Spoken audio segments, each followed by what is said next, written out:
జై జవాన్ జై కిసాన్ అంటూ నినాదాలు ఇస్తున్నాము. రైతే రాజు, రాజులా బతకాలంటే రైతు బాగుండాలని చెప్పి అందరూ కోరుకుంటున్నాం.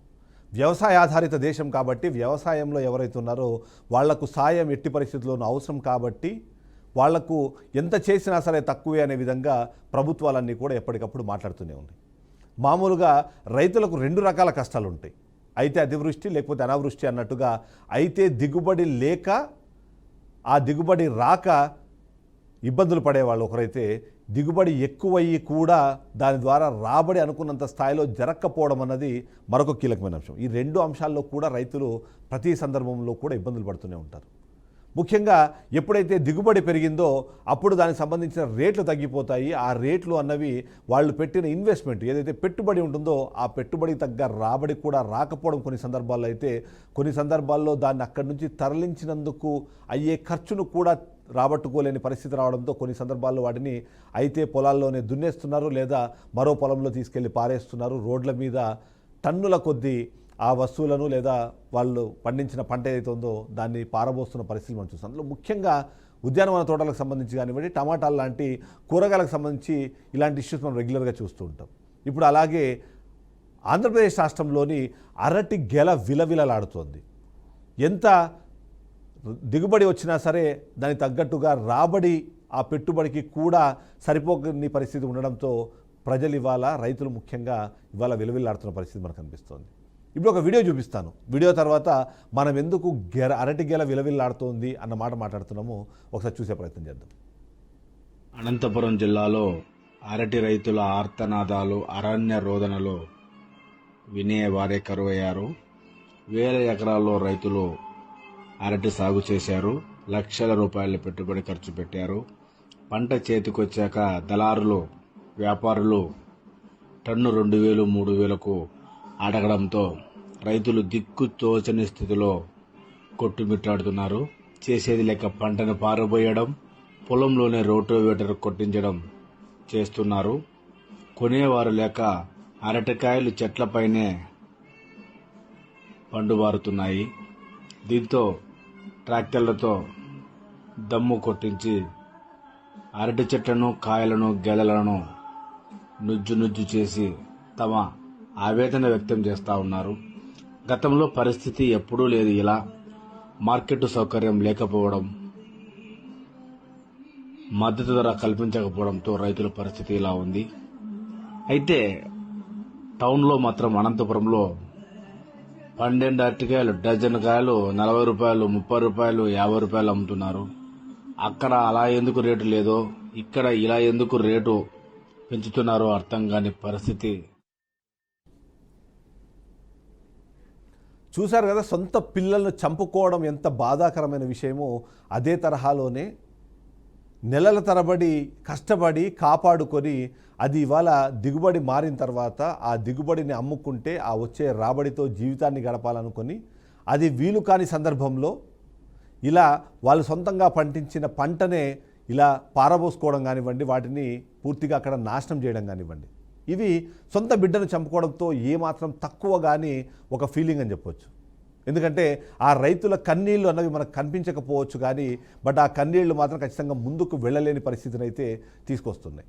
అందులో భాగంగానే అక్కడ మీకు కనిపిస్తున్న వీడియోస్లో మీరు చూస్తున్నారు, వేల ఎకరాల్లో అక్కడ జరుగుతున్న ఏదైతే దిగుబడి ఉందో దానికి సరైన మద్దతు ధర రాకపోవడము, దీనికి తోడు ప్రభుత్వాల అలసత్వం చేరి ఈ మీడియేటర్లు ఎవరైతే ఉంటారో వాళ్ళందరూ కలిసి దానికి సరైన ధర రానికుండా చేయడం అంటున్నారు. ఇప్పటికిప్పుడు ఈ టీవీ చూస్తున్న వాళ్ళు ఎవరైనా సరే రెగ్యులర్గా మార్కెట్కి వెళ్ళే వాళ్ళు హైదరాబాద్ లాంటి ప్రాంతంలో డజన్ అరటిపళ్ళు కొనాలి అంటే 60 నుంచి 80 రూపాయలు నడుస్తుంది. వాళ్ళు చెప్పిన అనంతపురం జిల్లాలో 40 నుంచి 50 రూపాయలు అంటున్నారు. కానీ హైదరాబాద్ లాంటి ప్రాంతంలో అయితే 60 నుంచి 80 రూపాయల వరకు కూడా డజను అరటిపళ్ళు అమ్ముడుపోతుంటే అదే టన్ను అరటిపళ్ళు ఆ రైతుకు ఎంత దొరుకుతున్నాయో తెలిస్తే మాత్రం ప్రతి ఒక్కరూ ఆశ్చర్యపోవడమే వాళ్ళ వంతు అవుతుంది. ముఖ్యంగా ఒకసారి ఆంధ్రప్రదేశ్ రాష్ట్రానికి సంబంధించి చూసినప్పుడు రాయలసీమ జిల్లాలు ముఖ్యంగా అనంతపురము, కర్నూలు, అలాగే చిత్తూరు జిల్లాల్లో ఎక్కువ మనకి ఈ అరటికి సంబంధించి కనిపిస్తుంటే, మరోవైపు కృష్ణా జిల్లా కానివ్వండి, ఏలూరు జిల్లాల్లో మనకు అదే తరహాలోనే ఎక్కువ అరటి సాగు అన్నది మనకు కనిపిస్తుంటుంది. ఒకసారి మనము రెండు ప్రభుత్వాలు అంటే గతంలో ఉన్న వైఎస్ఆర్సీపీ ప్రభుత్వం, ఇప్పుడున్న ప్రస్తుత టీడీపీ ప్రభుత్వం మధ్యం సంబంధించి వాళ్ళకి సంబంధించిన దాన్ని మనం చూసే ప్రయత్నం చేద్దాము. అనంతపురం జిల్లాలో 2019 నుంచి 24 వరకు ఉన్న పరిస్థితి చూస్తే 25,000 హెక్టార్లలో ఏరియా అందులో అవుతుంటే ఒక్కో హెక్టార్కు దాదాపుగా 50 నుంచి 60 టన్నుల రాబడి అనేది మనకు కనిపించేది. దానివల్ల దాదాపుగా 1,50,000 నుంచి 1,20,000 వరకు కూడా అప్పట్లో దాని మీద ఆదాయం ఉండేది. ఇక కడప జిల్లాలో 15,000 హెక్టార్ల ఏరియాలో జరిగితే అప్పుడు హెక్టార్కు 50 నుంచి 55 టన్నుల దిగుబడి వచ్చేది. దాని ద్వారా ఎకరాకు 1,00,000 నుంచి 1,30,000 రూపాయలు అప్పట్లో రాబడి ఉండేది.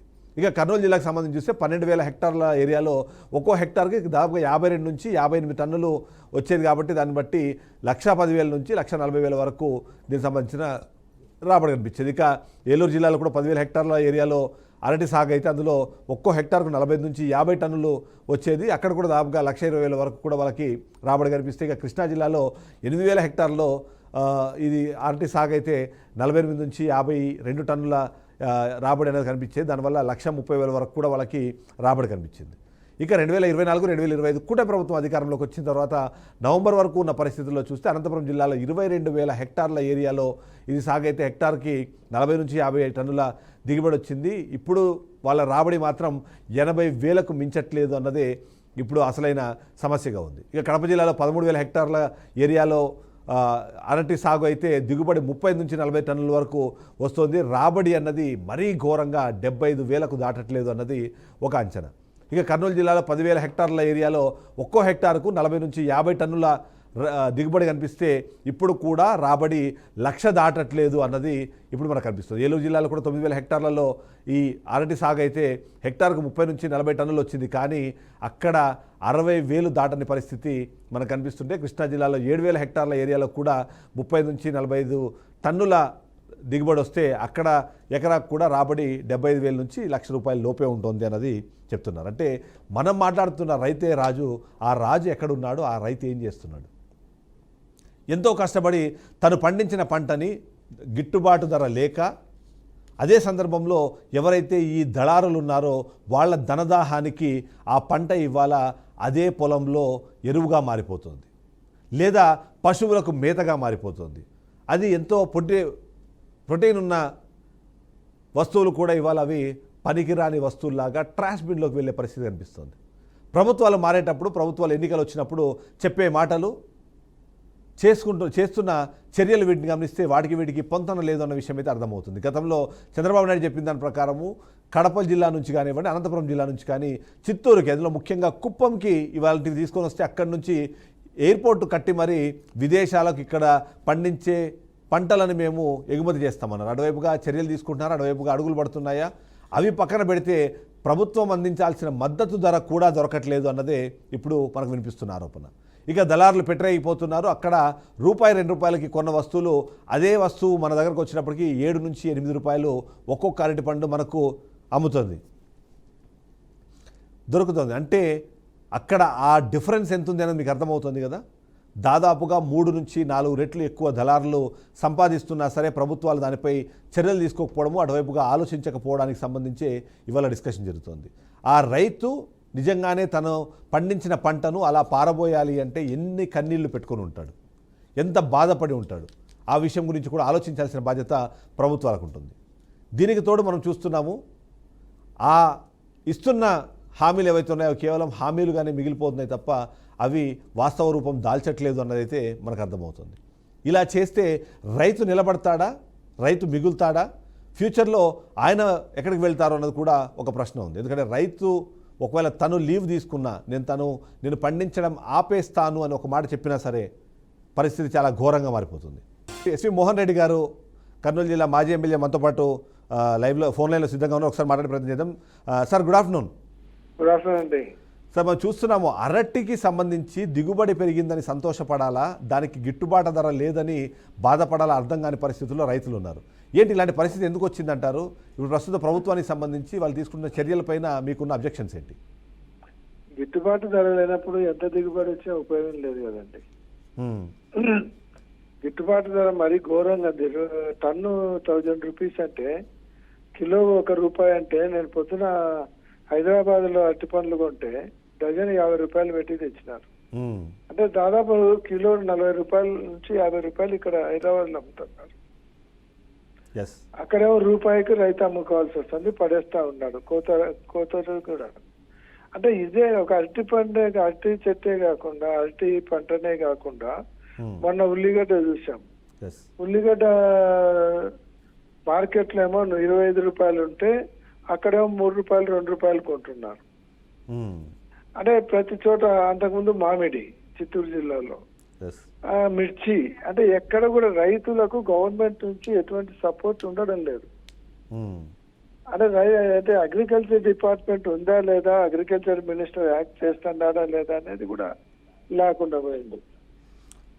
కానీ లాభాలు వస్తాయనే పంట ఇంత ఉద్దేశంతో వస్తుంది, ఇంత పంట వస్తుంది, వీళ్ళకి ఆల్టర్నేటివ్ ఇప్పుడు గవర్నమెంట్ తీసుకొని మార్కెటింగ్ చేయాలి. అవును. అవసరమైతే గవర్నమెంట్ కొనాలి రీజనబుల్ రేటు. ఆ ట్రాన్స్పోర్టేషన్ అది ఎంత వస్తుందో చూసుకొని వాళ్ళు పోయి అమ్ముకోవాలి. లేదంటే కొంత నష్టం వచ్చినా కూడా ఎవరి జోబులోంచి ఇచ్చేది కాదు కదా, అవును. ప్రజల సొమ్మే కదా. కొంత గవర్నమెంట్ బ్రేక్ చేసైనా, ట్రాన్స్పోర్టేషన్ బ్రేక్ చేసైనా మార్కెటింగ్ పంపించాలి, బయటికి పోయి అమ్మించేదాన్ని. ఇప్పుడు దళారులు ఏం చేస్తున్నారు, నేను ఇందాక చెప్పాను. హైదరాబాద్ లో 40 రూపాయలు కేజీ ఉందంటే దళారులు బాగుపడుతున్నట్టే కదా. అవును. అంటే ఆ దళారుల సిస్టమ్ లోంచి రైతుల బాధ్యత గవర్నమెంట్ మీద ఉంది. సో విదేశాలకు గతంలో బాగా రైతుల సపోర్టింగ్ ప్రైజ్ కోసము లాస్ట్ గవర్నమెంట్ లో 7,800 కోట్లు ఖర్చు పెట్టారు 5 సంవత్సరాలలో. ఇప్పుడు ఆ సపోర్ట్ రావడం లేదు. మొన్న ఉల్లిగడ్డ రైతులకు క్వింటాల్ 1,200కు కొంటామని చెప్పి అది కూడా కొనకుండా మళ్ళా హెక్టార్కి 50,000 ఇస్తామని చెప్పారు, అది కూడా ఇవ్వలేదు. రైట్. ప్రభుత్వం ఆలోచించడం లేదు, కనీసం మినిమం థింక్ కూడా చేయడం లేదు. ఎంతసేపు ఉన్న ఇన్వెస్ట్మెంట్స్, అమరావతి, ఈ దీనిల మీదనే రోజు స్టేట్మెంట్ ఉంటాయి కానీ రైతుల గురించి ఒక్క రోజు ఒక స్టేట్మెంట్ వస్తుందా? ఈ మీరు అబ్జర్వ్ చేయండి, సంవత్సరంన్నర కాలంలో ఎప్పుడైనా అపోజిషన్ పార్టీ వాళ్ళు అజిటేషన్ చేస్తే ఒక్కరోజు మాట్లాడుతున్నారు. ఈ 1.5 year లో రైతుల గురించి కానీ, పంటల గురించి కానీ, సపోర్టింగ్ ప్రైజ్ గురించి కానీ ఒక్క స్టేట్మెంట్. అమరావతి ఇన్వెస్ట్మెంట్స్ అంటే రైతుల అవసరం లేదా? మీరు అన్నట్టు ఇందాక వాళ్ళు హాలిడే ప్రకటించారు అనుకోండి, అవును, ఒక సంవత్సరం చాలు, ఎక్కడ పోతాం? అవును. ఏం తిని బతాము? ఎందుకంటే మీరు అన్నట్టుగా ఎక్స్పోర్ట్కు సంబంధించి ప్రతి సందర్భంలో డిస్కషన్ చేస్తుంది. స్పెసిఫిక్గా అయితే అనంతపురం జిల్లా కానివ్వండి, కర్నూలులో కానివ్వండి, ఇది ఎక్స్పోర్ట్కి పనికొచ్చే లాంటి వంగడాలు ఎక్కువ అక్కడ వాడుతూ ఉంటారు కాబట్టి అవి ఎక్స్పోర్ట్కి అవకాశం ఉందన్నారు. కానీ ఇప్పుడు ఆ ఎక్స్పోర్ట్కి సంబంధించిన దానిపైన కూడా చాలా నీళ్ళు కమ్ముకున్నాయని ఒక మాట వినిపిస్తుంది. ఎక్స్పోర్ట్ పోవడం లేదు, దాన్ని గవర్నమెంట్ ఇనిషియేటివ్ తీసుకోవాలి, ఎక్స్పోర్ట్ పంపించాలి. ఒకవేళ లేదంటే గవర్నమెంట్ కొని లోకల్ మార్కెట్ లో ఎక్కడ ఉందో అక్కడికంటే ఇప్పుడు అవసరమైతే ఆల్ సిటీస్ పంపించాలి. మీరు ఏ జిల్లా హెడ్ క్వార్టర్స్ కన్నా పోండి, ఈరోజు కనీసము కిలో 20 రూపాయలకు తక్కువ అరటిపండు దొరుకుతుందేమో. అవును. ఎక్కడన్నా పోండి. మరి గవర్నమెంట్ తీసుకొని ఎందుకు మార్కెటింగ్ పంపించకూడదు? మనకు రైతు బజార్లు ఉన్నాయి, మార్కెట్ యార్డ్స్ ఉన్నాయి, గవర్నమెంట్ కోల్డ్ స్టోరేజ్ ఉన్నాయి. అదే కానీ మినిమం థింక్ చేయడం లేదు. ఏం చేయాలి రైతులకు? వాళ్ళు ఇప్పుడు పంట వస్తుంది, ఎంత పంట వస్తుంది, మార్కెటింగ్ పరిస్థితి ఎట్లంది, వాళ్ళకి మార్కెటింగ్ ఫెసిలిటీస్ ఏం కల్పించాలి మనము, అవసరమైతే మనం కొని ఎక్కడ మనం రీసేల్ చేయగలుగుతాము. కానీ ఎక్కువ రాబడి, ఎక్కువ దిగుబడి లేకుండా ఎప్పటికప్పుడు అంటే ఏ ప్రాంతంలో ఉన్న వాళ్ళు ఎలాంటి పంటలు వేస్తే బాగుంటుంది అని గతంలో సజెషన్స్ ఇచ్చేవాళ్ళు. ఇప్పుడు ఆ ప్రాసెస్ లేదు, ఇప్పుడు అది కూడా లేదు. మార్కెట్ అనాలిసిస్ చేయాలి, ఏ పంటలు ఏ రాష్ట్రంలో ఎక్కువ ఇస్తున్నారు, ఏ పంట వేస్తే మీకు బెటర్గా ఉంటుంది, రైతులకు అడ్వైజ్ చేసే పరిస్థితి కూడా లేదు. అది ఇంపార్టెంట్ టోటల్ గా. ఈ రైతు భరోసా కేంద్రాలు ఉంటే ఆ సిస్టమ్ నడుస్తుండే, ఆ రైతు భరోసా కేంద్రాలను మూతేసినారు. ఇప్పుడు వాళ్ళకి మినిమం అడ్వైజ్ చేసే వాళ్ళు కూడా లేరు రైతులు. Right sir. Thank you very much Mohan Reddy గారు. ఓవరాల్గా చూస్తే మాత్రం ఇవాళ రైతుకు సంబంధించి గిట్టుబాటు ధర దొరకట్లేదు, అది కలగట్లేదు అన్న విషయానికి సంబంధించి డిస్కస్ చేస్తున్నాం. కానీ అదే సందర్భంలో దానికి సంబంధించిన సొల్యూషన్స్ వైపు ప్రభుత్వాలు ఎందుకు ఆలోచించట్లేదు అన్నది ఇవాళ వైసీపీ అడుగుతున్న ప్రశ్న. దానికి సమాధానం చెప్పాల్సిన బాధ్యత ఖచ్చితంగా కూటమి ప్రభుత్వానికి ఉంటుంది. మీరు చెబుతున్నట్టుగా అమరావతి అభివృద్ధిని ఎవరు అడ్డుకోవాలని ప్రయత్నించట్లేదు, కానీ అదే సందర్భంలో రైతు అనేవాడిని ఒకవేళ నిజంగానే మనం ఇలాంటి పరిస్థితుల్లో వదిలేస్తే మాత్రం ఫ్యూచర్లో ఆకలి చావులు కూడా అదే తరహాలో వస్తాయి అన్నది. ఎందుకంటే మనం దిగుబడి అన్నది లేకపోతే దిగుమతి చేసుకోవాల్సిన అవసరం వస్తుంది. అలా చేస్తే మాత్రం మనకున్న పరిస్థితుల్లో అది సాధ్యమయ్యే అవకాశం లేని సిచ్యువేషన్గా మనం భావించాల్సి వస్తుంది. సో ఇది వాళ్ళ పెన్ పాయింట్. నెక్స్ట్ పెన్ పాయింట్తో మళ్ళీ కలుద్దాం.